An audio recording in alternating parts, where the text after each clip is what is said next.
This session is called Professional Strategies and New Directions for Austrians. You might wonder why Austrians need a professional strategy. Indeed, all academics are well served by thinking a little bit strategically about career issues, as the cartoon nicely illustrates, I think. Now, I want to start by reminding you about Gary North's talk yesterday. Can you see the caption, some of you in the back? It's the cab driver saying, frightened by the real world? Hey, I understand. I felt the same way when I got my doctorate. This is not the greatest time to be on the academic job market this year, but again, it varies by field, it varies by area, and so on. But I want you to remember some of the things that Gary North talked about in his presentation yesterday afternoon. In a sense, this lecture is a complement to the talk given by Gary about differences between being an economist or an intellectual or a writer as a profession, as opposed to being one of those things, to serve a calling or as part of a vocation. And you might also look at Joe Salerno's piece that you can find on Mises.org called Economics as a Vocation, I think, where he also discusses this distinction between being a professional, i.e. someone who gets paid to perform a specific task, and pursuing academic research, particularly in economics, as kind of a vocational calling. And now you might remember Gary talked about the need to, as he put it, as he said, to put food on the table. Okay, so you can be an intellectual, you can be a writer, you can be a scholar, you can be a deep thinker as much as you want, but if you want to do something like that for a living, in other words, you want to get paid to do it, there are some serious sort of institutional and practical issues that you need to think about. And really what this session is all about is an opportunity for us to discuss somewhat informally what some of those issues are. What are some of the unique challenges facing free market intellectuals such as Austrian economists, libertarian political philosophers, historians, whatever you might be, think tank intellectuals, journalists, and so on, who are attracted to classical liberalism, libertarianism, Austrian economics, and similar ideas. There are some unique career issues, professional challenges, and we want to talk about those in sort of an open format. And I've prepared a few slides, but this is not really going to be a formal lecture like most of the other sessions that you've attended this week, but more of an informal discussion. So I'll give a brief overview presentation, and then we'll just sort of throw it open to Q&A, because a lot of you have, very specific questions and issues related to your own career. A lot of you are undergraduate students. Some of you are thinking about going to graduate school. Some of you are already in graduate school. Some of you are beyond graduate school. And, we'll try to cover as many issues relevant to your specific situation as we can. I should mention that this session sort of evolved over a number of years out of what used to be a highly informal kind of a bull session. When I was a student at Mises U, myself and some of the other grad students would sit around and bitch and moan about how we were going to write dissertations and how we were going to get jobs and how we would ever get tenure and so on. And this became institutionalized. We one year had it as sort of a more formal roundtable, and it kind of grew and grew until it became a real honest to goodness session at Mises University like it is now. But I really want it to continue to have that kind of informal feel, if not necessarily the bitchy and moany tone, which it may or may not have. It really, the general sort of, the most important point I want to convey is just, that it's important to think strategically about having a career as an intellectual. For everybody who wants to be a writer or a professor or a teacher, researcher, but especially for those of us, heterodox, quote unquote types. People who are sort of outside the mainstream at present in a particular field of study or in a particular ideology, that raises some special issues about how you're going to find a way to get paid to do the thing that you really want to do. And, I'm amazed in talking to students, undergrad and grad students, and even colleagues over the years, how many scholars really don't have any kind of strategy. really haven't thought systematically about what they want to achieve, how you go about achieving it, what are the benefits and costs of various, courses of action. They just kind of stumble through. There's a kind of naivete that, I'm going to be the next Mises or the next Rothbard or the next whatever, and I'm going to sit in a room and think deep thoughts and write grand treatises, and somehow it'll all work out. Okay, if it works for you that way, that's great, more power to you. But for most of us, it doesn't work that way. Having an academic vocation is a goal just like any other goal, and you need to use scarce means to achieve that goal and think about ranking alternatives and different production technologies and so on, applying the insights you've learned from Austrian Economics to achieving this particular goal. So first thing to do is to think about, what in the heck do I want? What kinds of things are important to me? How important is, call it academic freedom, the ability to write and publish and say, everything that I want, whatever I want without constraint. Am I willing to put up with some nuisances, which might be if you're a scholar, right? Most scholars that work in universities, they get paid to read and think and write, which they enjoy, and hopefully they enjoy teaching. But there are aspects of teaching that none of us enjoy, in particular grading. Dealing with some students, no one in this room, of course, can also be more of a chore than a reward. There's administrative work. There may be specific research projects that have to be done as part of the job, even if it's not the area that you happen to be passionate about at the moment. There are always some constraints and trade-offs. How important are those to you? If you're going to be a writer, for example, or sort of a think tank operative, you may have some of your time allocated to independent research, but you may have other specific deliverables that you have to produce, analyses of particular policies that you may not be all that interested in, reports for specific clients. You may have to produce those as well. How much of that are you willing to do if it buys you more time to do the things that you really want to do? Or are you unwilling to sort of bear that burden, so to speak? There may often be trade-offs between salary and intrinsic satisfaction. Okay? As a, tenured Harvard professor, you'll probably have a higher salary than you will teaching at a small liberal arts college, although you can't become a tenured Harvard professor by being an Austrian economist. I don't say that as a praxeological law, but philologically speaking, it's highly unlikely that would be the case. Whereas if you teach at a small liberal arts college somewhere, you may be able to be as Austrian as you want, but you won't get paid as much. And there may be other issues. You have to teach a lot more classes at that smaller school. You may have to live in a place you don't really want to live. So you need to think about how important these different attributes are to you. Money, academic freedom, intrinsic satisfaction, geography. These are all important issues, particularly as you get older and have, spouses and kids and, other extended family and so on to think about. Think like an economist. Consider opportunity costs. Try to weigh trade-offs at the margin as you think about your own personal goals and how best to achieve them. Right? Again, I'm not making any claims about what your goals ought to be. It's not more, in my mind, it's not more intrinsically worthy or laudable to be the Harvard professor or the small college professor. I'm not making any claims about that here in this lecture. I'm simply saying whatever your objectives are, don't just hope that you'll randomly achieve them. Right? Put some thought into how you go about getting where you want to be. And, you might consider a diagram something like this.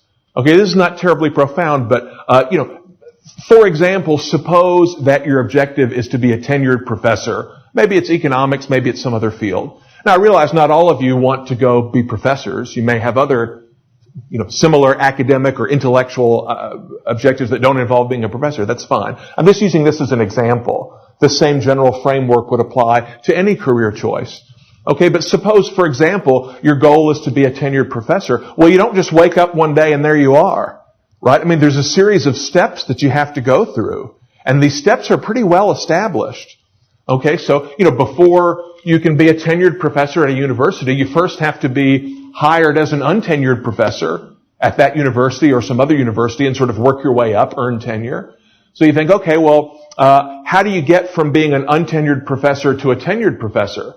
Well, there's certain requirements. I mean, at most universities, writing articles, publishing papers is important. You've all heard about publish or perish in the university system. There may be other requirements, teaching particular courses. If you're at a teaching-oriented institution, maybe achieving particular scores on your teaching evaluations. There may be other public service obligations, administrative things, who knows. Whatever they are, figure them out. Okay? Well, how do I get to be an untenured professor? Well, first I have to earn a PhD, or be close to earning a PhD, and I've got to get a job. Okay, well, how do you get a job as a professor? Well, in most fields, there's an organized job market, typically sponsored by, the major professional association, like the American Economics Association, or some of the smaller regional associations have their own organized job markets too. There are websites where jobs are listed and where you apply for jobs and so on. And there's lots of us at this meeting have had many, many job interviews, and many of us have conducted many interviews and have a lot of experience in how these interviews go, and what makes for a good application. What are schools looking for in an applicant for a new professor? These are things you can learn about by thinking and by reading and by asking people and doing some research on it. Well, how do I get a PhD? Well, first I have to be, a PhD candidate, meaning I've taken all my courses and passed all my exams, and I have to write a thesis and defend it. How do you do that? Well, there's a lot of information you can gather about how to write a dissertation, how to get it approved. How do I get to be a PhD candidate? Well, first I have to, be admitted to a graduate program, and I have to complete some requirements, take some courses, or pass some tests. How do I do that? Well, first I've got to apply to graduate school, and so on. You see where I'm going here. The point is not to tell you what these specific requirements should be in your case, but just to encourage you to figure them out. Okay? And as I say, for most of the long-term career objectives that you guys have, you're not the first one in your situation ever to do it. There are lots of, older and more experienced people who would be happy to share their stories with you, give you some do's and don'ts. I mean, partly we can do some of that today as time allows. But, you have a great, being here at the Mises University and making contacts not only with your fellow students, but also with the faculty here. This is a great resource that you should exploit. You have the opportunity to talk to people and ask people. Find someone who has achieved what you want to achieve. Walter Block left his name tag up here, so I'll pick on Walter Block, right? I mean, he's got a nice, cushy job at Loyola, New Orleans, good, high salary, and doesn't have to teach very much, and they have all these great seminars at Loyola. And you might just go to Walter Block and say, how did you get to be where you are today? I want to be like you. I want to be the next Walter Block, okay? Walter will be happy to tell you if he had to do it all over again, he would do a lot of things differently from the way he did. And it took him a long time to get where he is now, and it was a rather circuitous route. And he'd be happy to talk to you about things, the mistakes he made, and the things he did right. But again, don't just assume that you can know all this. Figure it out. Be as aggressive as you can in getting answers to your questions. And if you can see the bottom, be honest about your abilities and interests. Okay? As you do this kind of analysis of means to achieve particular ends, think about what's feasible for you. I mean, look, maybe your goal is to be a chaired physics professor at MIT, but you don't have what it takes. You don't have the noodle for that. Okay, well, look, not all of us are, going to win the Nobel Prize in physics anytime soon. If that's not you, if you're not well suited for the thing you want to do, take that into consideration. Maybe you hate teaching. Maybe you hate students. Maybe you hate all people. Okay? A job that involves a lot of interaction with students is probably not a good fit for you. So do some self-examination as well. Right? And as I said before, most importantly, ask around. Ask people. And of course now there's vast amounts of information on the web. Even in my own field, economics, there's probably a dozen articles that you can find written by eminent economists on, how the job market works, what's the professional etiquette involved in sending out applications or submitting articles to journals or writing referee reports and so on. There's lots and lots of these how-to advice documents out there. Find them, read them, and think about them. Okay? It's also important, you can't see, this is the extension of the same slide, to think about your career goals if you're an academic, in terms of academic disciplines like economics, political science, history, and so on. I mean, I don't want to shock any of you guys, but, there aren't universities where you go and major in Austrian. Okay? I mean, you major in economics or history or political science or sociology or psychology or nuclear physics or whatever. Okay? So if you're going to be an Austrian economist, that's great. But what that means is you're an economist who adopts a particular approach to doing economics. You're not a libertarian political philosopher. You're a political philosopher who also happens to be a libertarian. Okay, I'm not claiming that being a libertarian or an Austrian is unrelated to the work that you do, but I'm saying your primary professional affiliation is with your academic discipline. Okay, not with the label or the adjective that you apply to it. So obviously that means you have to know what's going on in your discipline. If you're an Austrian school economist, you have to know something about the economics profession at large. You need to be familiar with the issues that are being discussed outside of your own specialty area. What's the language? What kind of theories and concepts and research methods are used? Even if you don't embrace all of those, you need to be familiar with what they are to know what's going on in the literature. Okay? I mean, this is really just common sense kind of stuff, right? Everything I'm going to say is really just common sense. I want to touch on just a few specific issues before we throw it open to general discussion. Because these are questions that come up every year in these discussions. And mostly for you econ students, but also for some of this applies to other fields as well. The main question is, I want to go to grad school. Where do I go? Okay. I want to go to grad school to be an Austrian economist. What graduate program should I choose? And, we'll talk a little bit in a moment about once you're in a graduate program, how should you behave? I would say there are two generic strategies that have been used in the past in this question of where to go to graduate school. Okay, let's take Austrian economics for an example. Okay, there is no Austrian economics graduate program. Okay, this does not exist. There are some places where you can get a PhD in economics that have some Austrians on the faculty. There are places you can go and get a PhD in economics where there are one or more Austrian courses, or even an official field of specialization that you can opt into in Austrian economics. But these are all more or less mainstream programs where you take the same first-year courses in micro and macro and econometrics and so on as you do in any graduate program. Okay, so the true Misesian PhD program does not at present exist.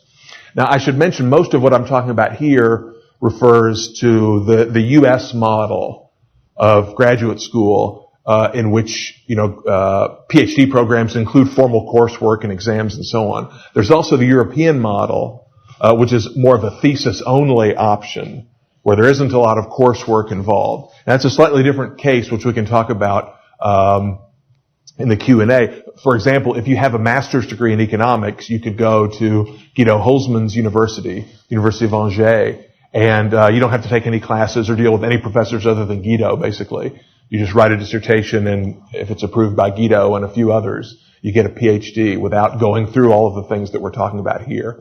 Okay, so most of this discussion focuses on the U.S. model. So, two things that people have tried, call it strategy A, is, try to find a program where you can study with particular individuals, or maybe take particular courses relevant to your passion. Okay, so you might look around here. Several of the faculty here at Mises U work at PhD granting institutions. And you can say, well, my lifelong dream is to study with Peter Klein. I mean, that's pretty much everyone's dream. But so you could go to the University of Missouri and you could get a PhD under me. You could go to some of the other schools represented by faculty here that grant PhDs. There are other places, George Mason, NYU, where you can take graduate programs. You can go to graduate school and take some Austrian courses. NYU still has its Austrian seminar that you can participate in.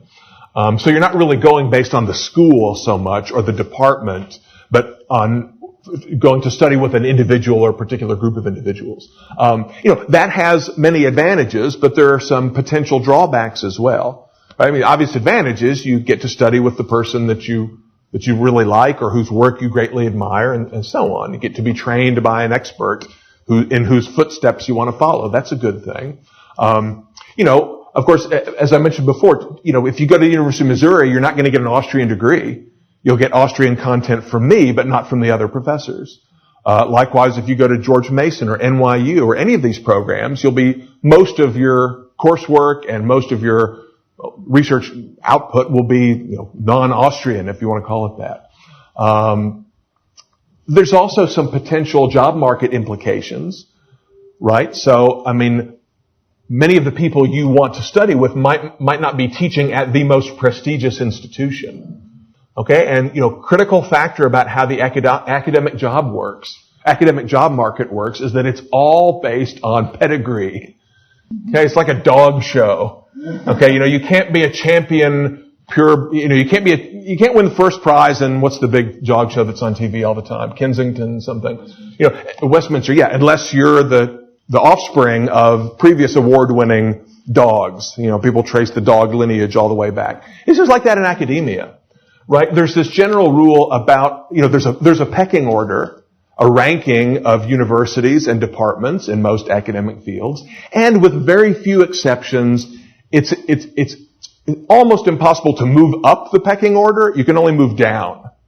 Okay? What that means is, take a school that's at the top of the pecking order, in the top, 10 in economics PhD granting departments, Harvard, for example. If you have an economics PhD from Harvard, you're a potential candidate for most any economics department academic position in the U.S. and most outside the U.S. too. You could potentially be hired by Harvard as a faculty member, or you could be hired at Stanford or Chicago or Missouri or Auburn or wherever. Okay, if you get a PhD at the University of Missouri, there's no way they would even look at your application if you applied for a job at Harvard. They would just immediately throw it in the trash can. A school that's sort of equivalent rank to Missouri, you might have a chance, but you'd be a long shot. They want the person from Harvard. And the job market for you would be schools that are ranked lower than Missouri. Okay, and if you get a PhD at a school ranked lower than Missouri, your options are basically schools that are ranked even lower than that school. Okay, it's very odd because in most fields, the opportunities that are made available to you are based on merit, based on accomplishment. Think of sports, for example, college sports. You could be a superstar coach at a, Division II or Division III program in football, let's say. You win the national championship in Division II, and Division I schools will look at you and hire you. Okay? And then maybe you're the coach at, Southern Mississippi or something, and you have a 12-0 season, and then you get hired by Auburn. And, if you're a superstar coach at Auburn, you might be hired by, Notre Dame or whatever you consider to be the most prestigious program. It doesn't work like that in academia. Okay, you could be the best professor ever from University of Southern Mississippi and be the smartest person and the best teacher they've ever had, and you will never ever get a job at Harvard. You'll never get an interview at Harvard because you didn't get your PhD from the right place in the pecking order. Okay, why am I telling you all this? Only because this should affect your decisions about what to do. Okay, if it's critically important to you that you be able to get a job at University of Virginia, okay, don't go to University of Missouri for grad school, even if Peter Klein is your idol, which he should be, because you won't get a job at Virginia with a PhD from Missouri.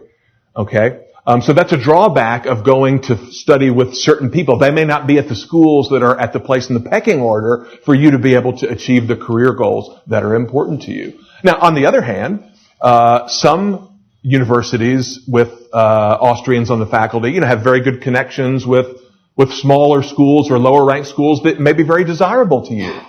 And graduates from places like NYU, Auburn, George Mason, other schools, have done fine on the job market. They're not getting jobs at Princeton, but they've done okay. And they may do better than those same students would have done if they went somewhere else. Who knows? Okay. And of course, there are plenty of jobs outside of the university system with non-traditional academic institutions like Gary North was talking about. You could get hired by University of Phoenix maybe. Or you could work at a think tank or do applied policy work or be a freelance writer or whatever. Okay? So, another strategy is to say, well, look, I'm just going to go to the best school I can get into because of this whole pecking order thing. Okay? If Harvard will admit me to their PhD program in economics, that's where I'm going to go, even if, I'll never hear an Austrian word mentioned while I'm up there. That has the obvious advantage of better employment opportunities. Okay. On the other hand, it has drawbacks too. One issue that isn't as big a deal now as it was when I was a student is, the isolation problem. Right? I mean, there's something to be said for being part of a community of like-minded individuals, right? And if you go to, if you go to study with, Walter Block or whatever, there's probably a lot of other block groupies. You can be part of the block groupie, the blockhead group. And, you have lots of other people that you can hang out with and do stuff with. If you go to Harvard, you most likely you'll be the only Austrian and probably the only libertarian type person there. And you may feel very lonely. That may be demotivating, may be hard. Grad school is hard. And without having friends and without feeling, juiced up and pumped up, it's hard to do all that stuff.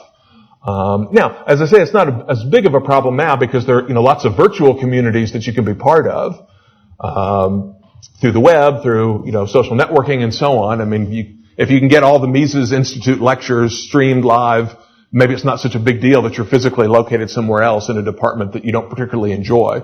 But even so, virtual community is not a perfect substitute for real community. So that could be an issue as well.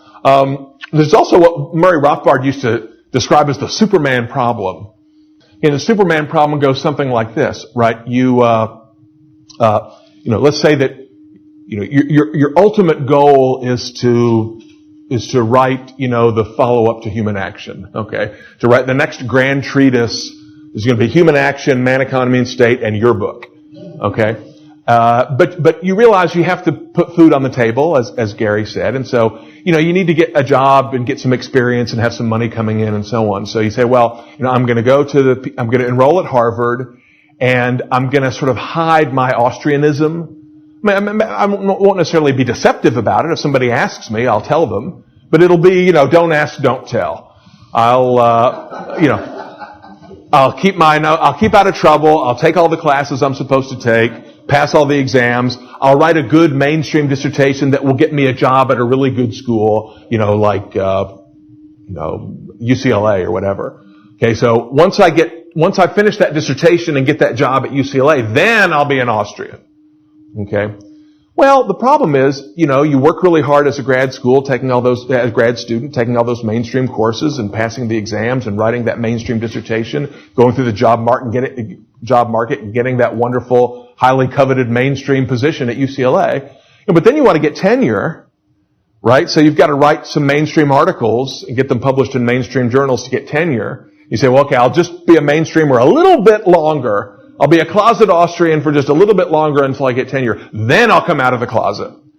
Okay. Well, but you get tenure but you have other pressures and constraints. You want to be promoted to full professor, or you want to be a chaired professor, or you want to be elected president of the, California Economists Association, or whatever it might be. You want to get on some university committee. You want to get, better seats for football games. Okay. There are other things that may require you to continue to do this kind of mainstream higher prestige work. And so finally, the day arrives where you have achieved every one of your professional objectives. Now you're a chaired, highly paid professor with all the perks and privileges that, you could ever want. And, now you're gonna rip off the shirt and, there's the closet. It's instead of an S, it's an A, right? You're the closet Austrian comes out. Now I'm gonna do my great Austrian treatise. The problem is, okay, first of all, you're about 50 years old by this time. Okay. Whatever it was that originally got you interested in Austrian economics, whatever was your initial passion about writing this great Austrian treatise, that is long forgotten. Okay, you can barely remember what that was. You haven't kept up with the Austrian literature over all these years. There's no way you could just all of a sudden switch gears. Okay, now I'm going to be an Austrian. It doesn't work that way. Okay, so there's a danger in trying to, kind of keep one's Austrian business on the side that you may never be able to get it back. Once you start going down that path, you may be committed to that path for the rest of your career, and you may not like it. Finally, it's really important to keep in mind what empirical researchers call unobserved heterogeneity, person-specific heterogeneity. All I mean by that is, you can look at lots of examples of those who have come before you and say, well, so-and-so went to Harvard and it didn't work out so well for him. Now he's driving a cab. So-and-so went to Auburn or Missouri and he's doing great, or vice versa, right? This person went to go study with an Austrian and it didn't work out. Something else I didn't mention up here is with individuals. There can be issues with those individuals too. You're really a big fan of Joe Salerno and you want to go and work with Joe Salerno and then you get there and you find out he's a creep. Okay? Or he just doesn't, you don't get along for some reason, or his working style and your working style don't jibe, or even worse, maybe he leaves. There's a fair amount of horizontal mobility, and you may dream of going to University X to study with Professor Y. You get there and find out Professor Y has gone to another school, and you're stuck. Now what are you going to do? Or maybe you just don't like Professor Y. Okay, so the question is, so I observe somebody I know who went to this school and did well, somebody else went to that school and did poorly. Does that mean that I would also do well in this circumstance and not in that one? Well, not necessarily, right? Because you're different. Each individual is different in abilities and interests and styles of work and so on. So the question is not, what's the best graduate school to go to for a generic person, right? But rather, what's the best graduate school for you? And that may be different than the best graduate school for someone else. Because you may have a different temperament. You may have different interests or abilities than somebody else. So always keep that in mind. What I have in mind here is in talking to some of my own graduate students about, dissertation topics. One thing, sometimes they'll wonder, should I write a kind of a mainstream, trendy dissertation, or should I write a more avant-garde Austrian dissertation? How will that help me get a job and so on? See, the thing to keep in mind is, especially with the Superman issue, that maybe you decide that it's better for you professionally to write a very mainstream dissertation. But because your heart isn't in it, the mainstream dissertation that you write may not be any good. Okay, it may not be as good as the other mainstream dissertations. Whereas the Austrian dissertation that you write, where on average Austrian dissertations are not as marketable as mainstream ones, you might write the best Austrian dissertation ever because you're really passionate about it. And you might actually do better with that great Austrian dissertation than you would do with the crappy mainstream dissertation that you would write if you tried because you hate it. Okay, so, it's one thing to look at the averages, but it's another thing to think about how would you fit in that particular situation. And that's very important, okay? A few other general issues that may or may not be relevant to your specific situations. Just sort of common questions that come up over the years. Preparation for grad school. You hear people say, well, it's important to take a lot of math classes. Don't underestimate that. I mean, it really is. That most decent graduate programs in economics, they don't even look at your grades. All they look at is your math GRE scores and maybe what math courses you've taken. They don't care if you've even ever had an undergraduate course in economics, much less have been an economics major. They're much more likely to take a physics major with a good math GRE who never took an economics course, doesn't know what a demand curve is, than an economics major with a bad math GRE. Okay? I mean, you might think I'm exaggerating, but I'm really not. That really is the case. In fact, I once, when I was a grad student, I once asked one of the professors who managed the assignment of grad students to TA positions. I said, I noticed that when we have new grad students who have never been a TA before, you always assign them to be a TA for, introductory econ. I think we call it Econ 1 or Econ 101, whatever, principles of micro. I said, well, that may not be the easiest thing to teach if you've never taught before, right? If you don't have any teaching experience, teaching an intro course can be a challenge because you're trying to explain complicated issues to people who have never had any exposure to those before. It takes a bit of, pedagogical skill to teach intro material. It's probably easier for a first-time teacher to teach, some kind of intermediate level, microeconomic theory for majors or something like that, because that's closer to what the grad students themselves are studying in their own work. They can probably explain it better. And he said, oh, well, the reason we always assign the brand new TAs to, Econ 1 is so they'll learn it. Because most of my fellow grad students were, physics majors who had never had an econ course before. They had never seen a supply or demand curve. They knew how to, they knew the calculus version. They could do the Varian Chapter 1 version of optimization with all the complicated equations, but they couldn't explain supply and demand at a layman's level. They'd never seen it themselves. So that's why they were TAs for Econ 101. Not a good thing if you're a parent thinking about sending your kid to one of those schools. Okay, they're going to be taught by somebody who has never had the course, is trying to teach the course. Something else that's worth mentioning is you can be an economist without having a PhD in economics or teaching in an economics department. Right? There are allied fields. Some closely allied, like agricultural economics or applied economics or financial economics or business economics, that are basically economics departments, that are not the economics department on campus. But you could also do good research in economics with a sociology degree, or even a history PhD or a political science PhD. So you could be basically an economist doing Austrian economics without being in an economics department per se. And that's a career strategy. That's an option that you should think about. I mean, to some degree, this is what the Marxists did, right? There are almost no Marxist economists teaching in economics departments anymore.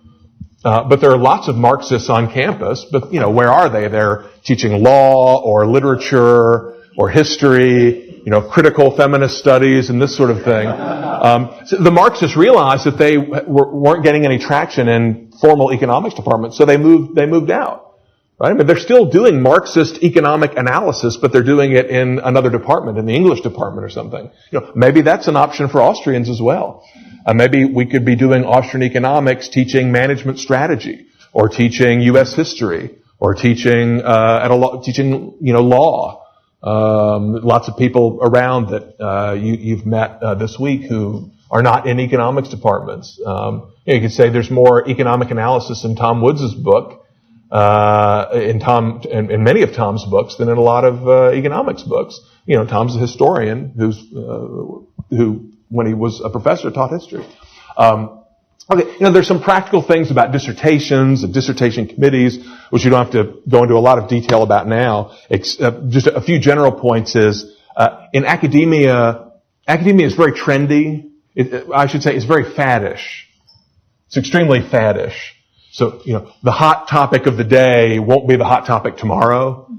And, you really need to keep up to know what's on the cutting edge if that's important to achieving your career goals. It changes really quickly. So, just reading articles when they come out in publication in journals is too slow.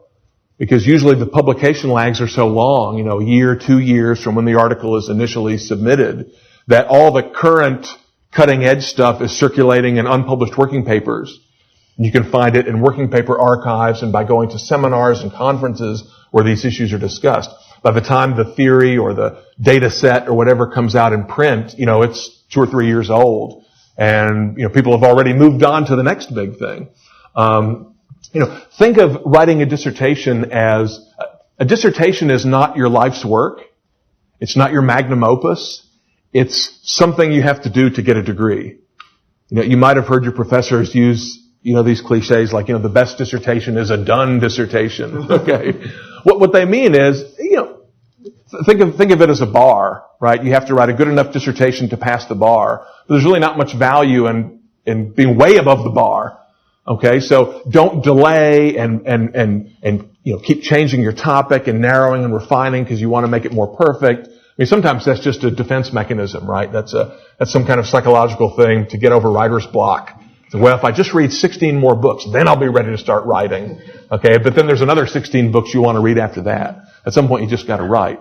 Don't try to make it perfect; just make it done. Use common sense in dealing with other professors.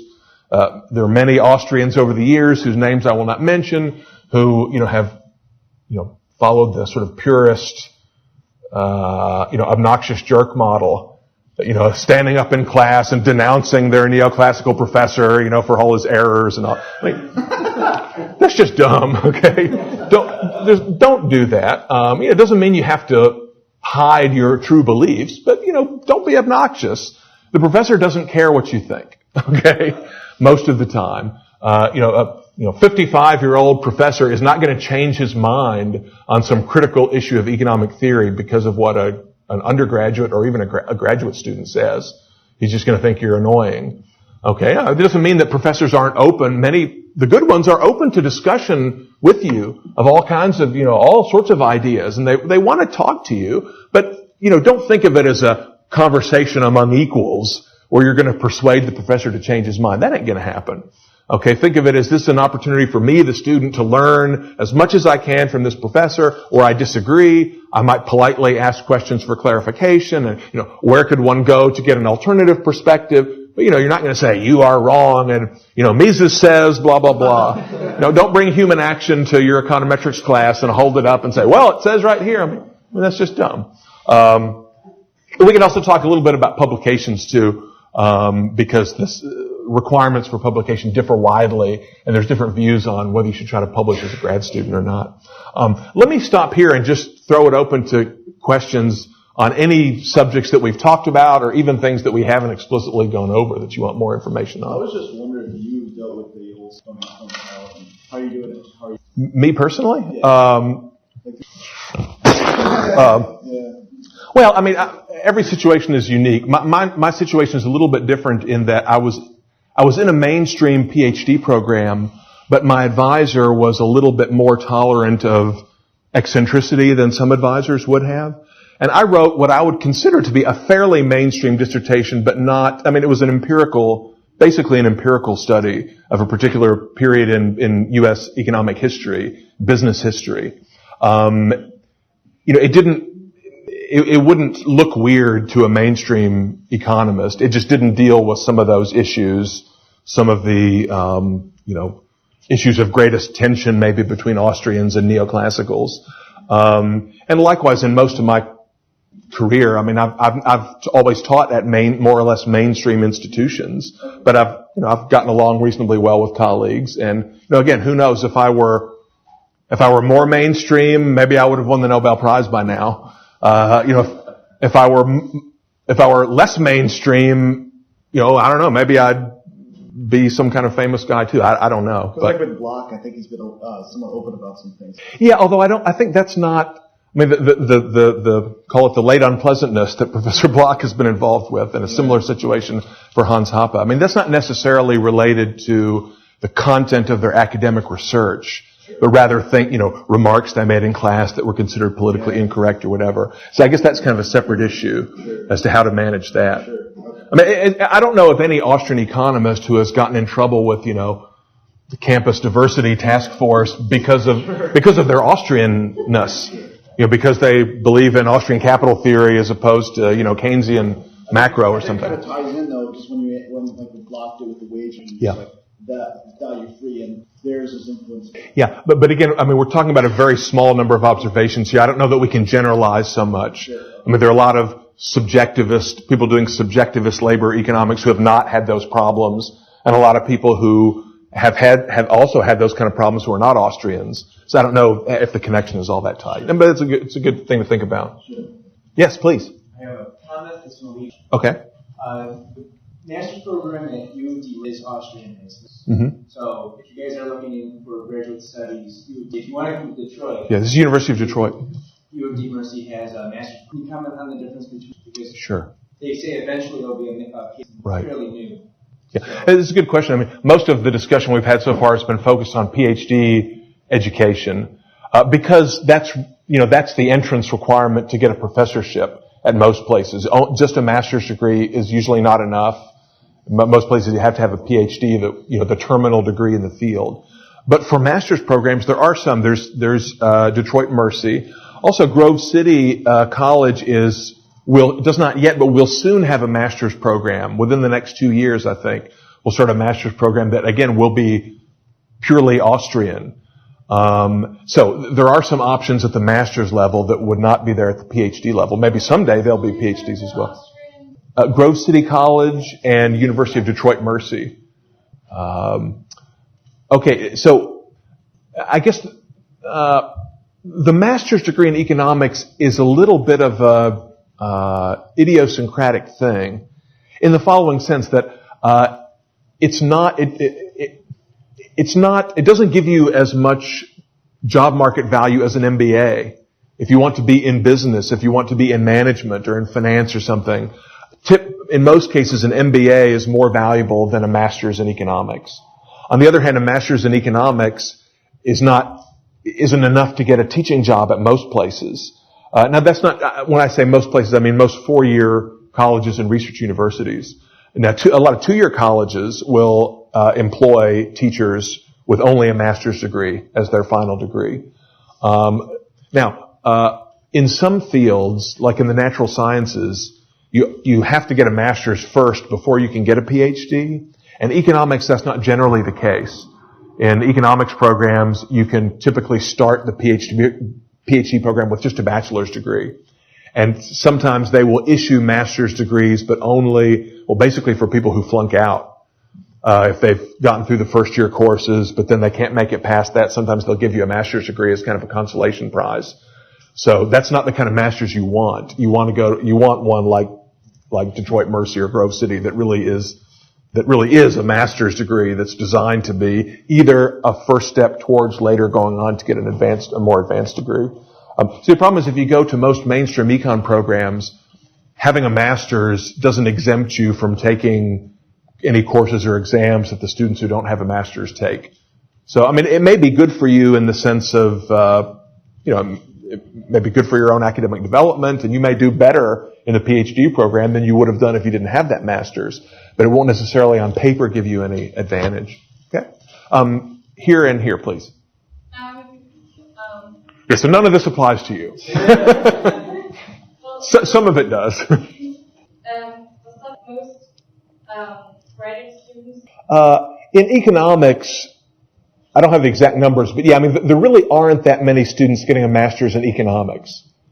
Now, that's not true in other fields, but like I say, the master's in economics really isn't that important a degree anymore. Most graduate programs in economics primarily are concerned with the PhD, granting the PhD and running the PhD programs. Because again, the master's in economics doesn't necessarily do much for you.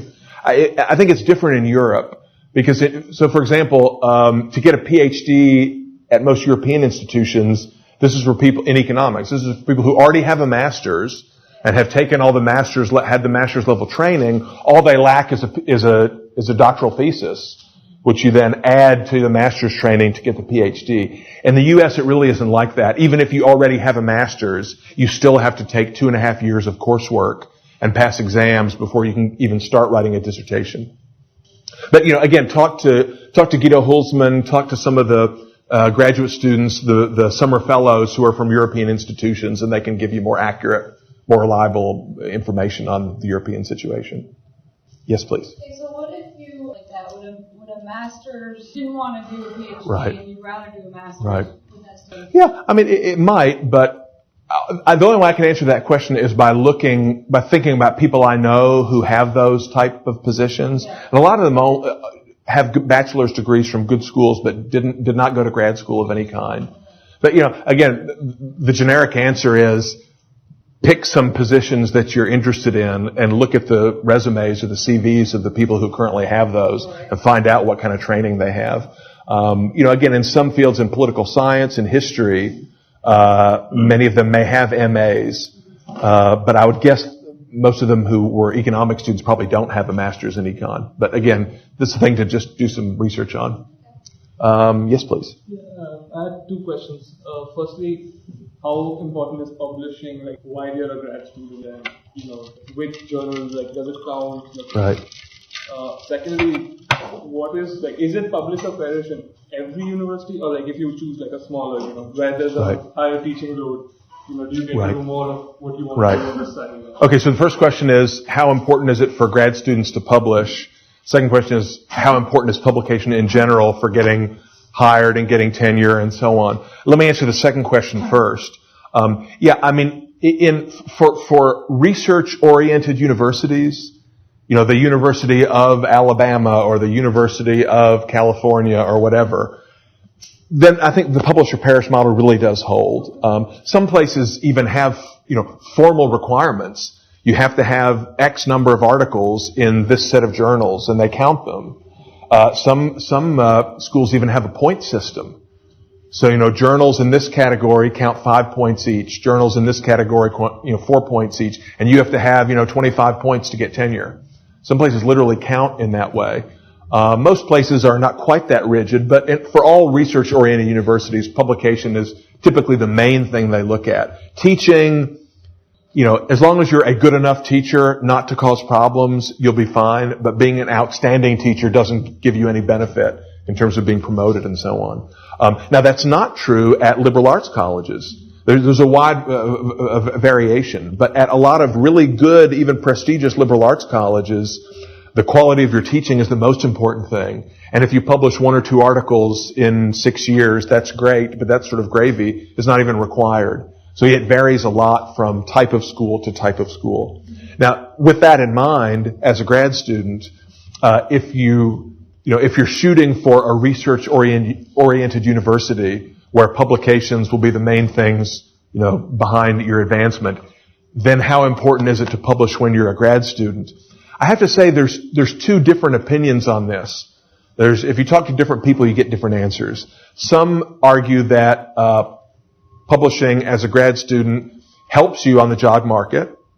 Some people say, well, you ought to have 2 or 3 publications or accepted papers before you go on the job market, because that signals to the market, to potential employers that you know how to write, you know how to submit an article, you're productive, and so on. On the other hand, there are 2 potential drawbacks. One is that, particularly with publications that articles that grad students publish that are co-authored with their advisor, when you're looking at an application like that, you really don't know, is this really the student's article, or is this basically the student was an RA, or was a research assistant, and the professor, to be nice, put the student's name on there? Is this really the professor's work or the student's work? That's one issue. Second issue is where you publish. Some people believe that even if it's a sole-authored paper, if as a grad student you publish it in a lower prestige journal, that's actually worse than not having any publications when you go on the job market.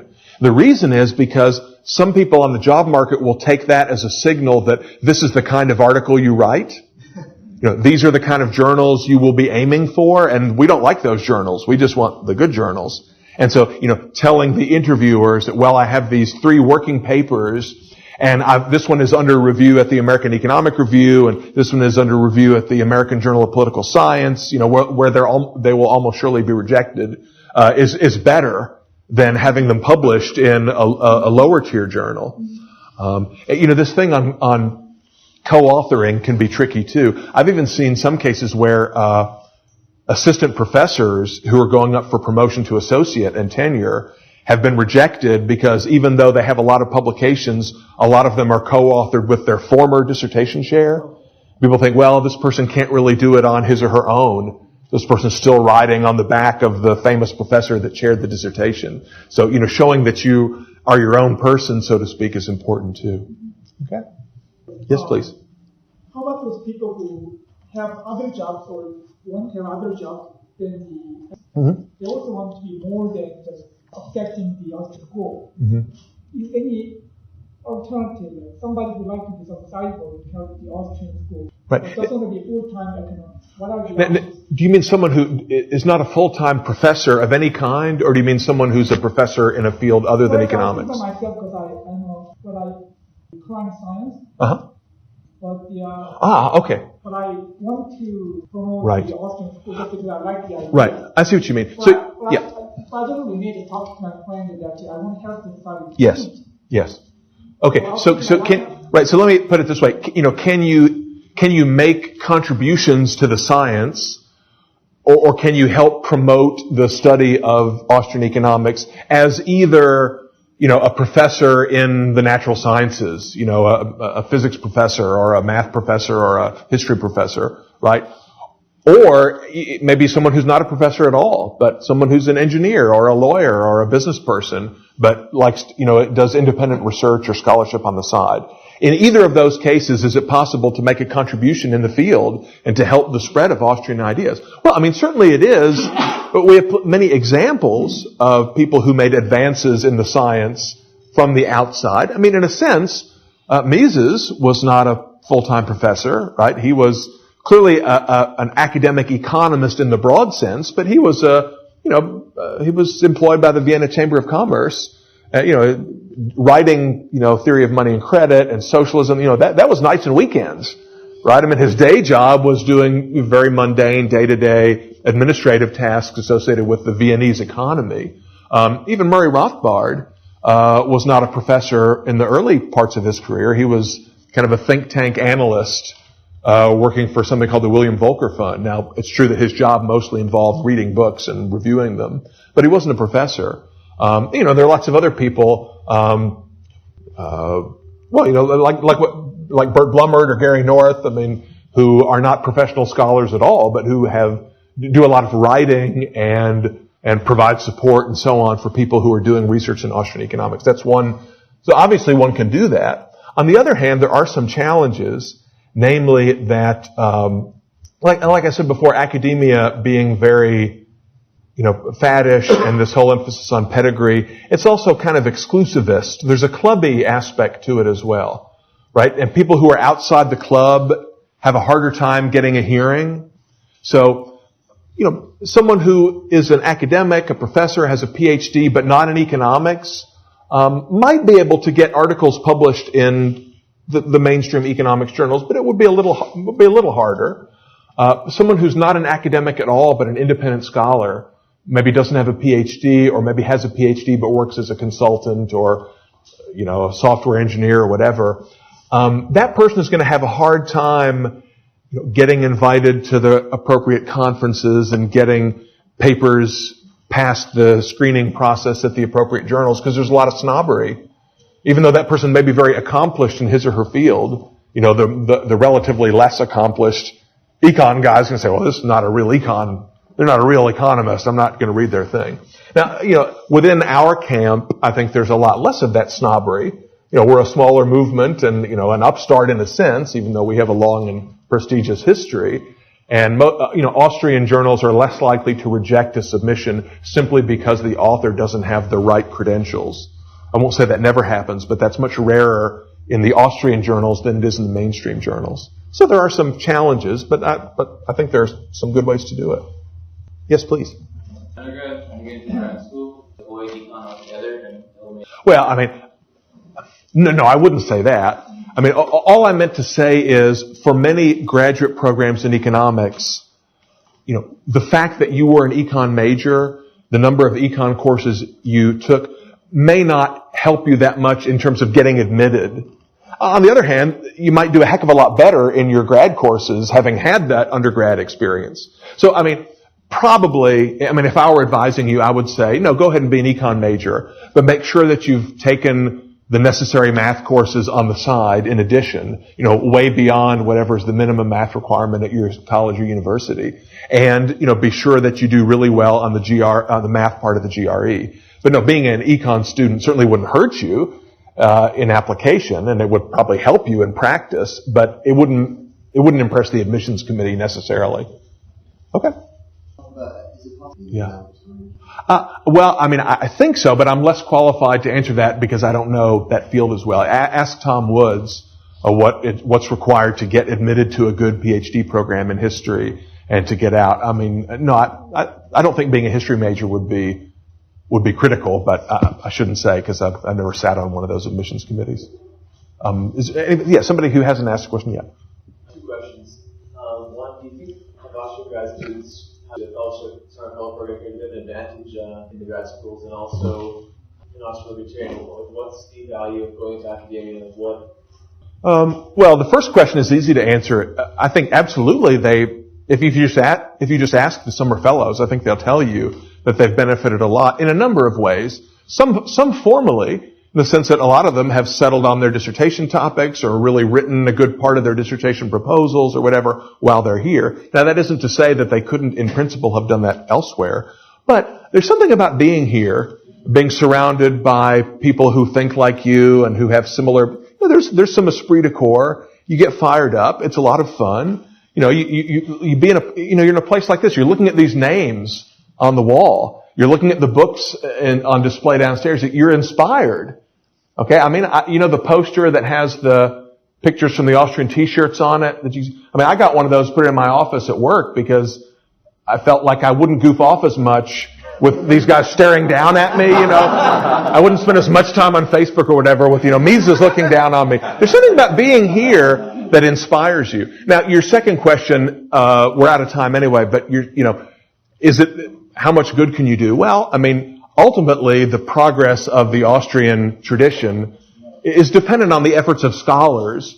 But, how many scholars do we need? Is having a bunch of people running around with PhDs, does that guarantee that there will be great advances in the science? No. But I do think formal training in Austrian economics is important. Take a look at Joe Salerno's chapter in the Hoppe Festschrift that was just published yesterday he discusses some of the challenges that the Austrian movement has faced as a result of not having a formal kind of Austrian graduate program. I think that's worth taking a look at as well. Hey, we're out of time, but I just want to say for me personally, I'd be happy to talk about these issues with any of you guys during the rest of the week, and I can assure you that the other professors would be happy to answer these kinds of questions too.